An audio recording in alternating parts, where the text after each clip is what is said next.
ជាដំបូងខ្ញុំសូមគោរពជម្រាបសួរដល់គណៈកម្មការទាំងអស់និងលោកគ្រូអ្នកគ្រូសមាជិកក្រុម EV ទាំងអស់ជាពិសេសគឺបងសហគ្រិនដែលមានវត្តមាននៅក្នុងអង្គវិធីនេះទាំងមូលចានាងខ្ញុំឈ្មោះផាន់ណាម៉ៃឥឡូវនេះនាងខ្ញុំមកធ្វើការបទបង្ហាញតាក់ទងទៅនឹងសាលាអន្តរជាតិខេមជុំគិរីដែលស្ថាប័នរបស់យើងគឺស្ថិតក្នុងវិស័យអប់រំឥ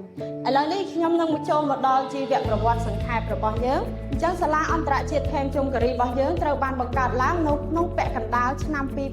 2022ដែលការបង្កើតឡើងនេះវាផ្សារភ្ជាប់ទៅនឹងក្តីស្រឡាញ់របស់ខ្ញុំផ្ទាល់ទៅនឹងវិស័យអប់រំខ្ញុំចូលចិត្តការរៀនហើយនឹងបង្រៀនខ្ញុំមានអារម្មណ៍ថាខ្ញុំមើលអ្នកដែលគាត់រៀនហើយនឹងបង្រៀនមើលទៅមានភាពស្រស់ស្អាតស្រស់សង្ហាពីខាងក្នុងហ្មងហ្នឹងហើយមួយវិញទៀតគឺខ្ញុំមានជីវប្រវត្តិមួយដែលខ្ញុំគិតថា interesting ដែរខ្ញុំនៅរៀនកាលពីបឋមសិក្សាគឺខ្ញុំបានទៅលួចមើលតាមប្រអួចរបស់លោកគ្រូដែលគាត់បរៀនគួរប៉ុន្តែគាត់បានដេញខ្ញុំចេញគាត់អត់ឲ្យខ្ញុំរៀនគាត់អត់ឲ្យខ្ញុំអឺតមើលអញ្ចឹងអញ្ចឹងអារម្មណ៍បែបហ្នឹងវាបានផ្សារភ្ជាប់នឹងខ្ញុំមែនតើខ្ញុំគិតថាខ្ញុំចង់រៀនមែនតើខ្ញុំចង់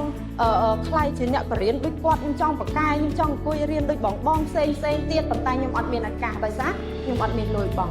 អញ្ចឹងទៅខ្ញុំក៏ភ្ជាប់អារម្មណ៍នឹងមករហូតខ្ញុំគិតថាខ្ញុំចង់ខ្លាយជាគ្រូបរិញ្ញាហើយមានសាលាឯកជនមួយខ្ញុំអាចជួយក្មេងៗដែលមានអារម្មណ៍ដូចខ្ញុំគាត់អាចមានឱកាសរៀនហ្នឹងហើយអញ្ចឹងទាំងអស់នេះគឺជាផលិតផលរបស់ពួកយើងគឺយើងមានថ្នាក់បង្រៀនតាំងពីថ្នាក់មត្តេយ្យពេញម៉ោងហើយនិងថ្នាក់បំពន់ថ្នាក់បឋមសម្រាប់សិស្សដែលគាត់ខ្សោយឬក៏គាត់ចង់បានការបង្រៀនគួរពិសេសគឺយើងមានហើយមួយវិញទៀតគឺថ្នាក់ភាសាអង់គ្លេសទាំងពេញម៉ោងនិងក្រៅម៉ោងហើយថ្នាក់កុំព្យូទ័រគឺយើងយកគ្រប់វ័យទាំងអស់យើងអាចនិយាយបានថាជាថ្នាក់ adult class មួយយើងបាននិយាយថាថ្នាក់នេះគឺជាលក្ខណៈពិសេសរបស់យើងដែលយើងមានខុសពីសាលាដទៃគឺយើងបានលើកទឹកចិត្តដល់មនុស្សចាស់អាចនិយាយបានថាអាណាព្យាបាលរបស់សិស្សានុសិស្សរបស់កុមារដែលគាត់យកកូនគាត់យកមករៀនហើយគាត់អាចរៀនបានខ្លួនឯងទៀត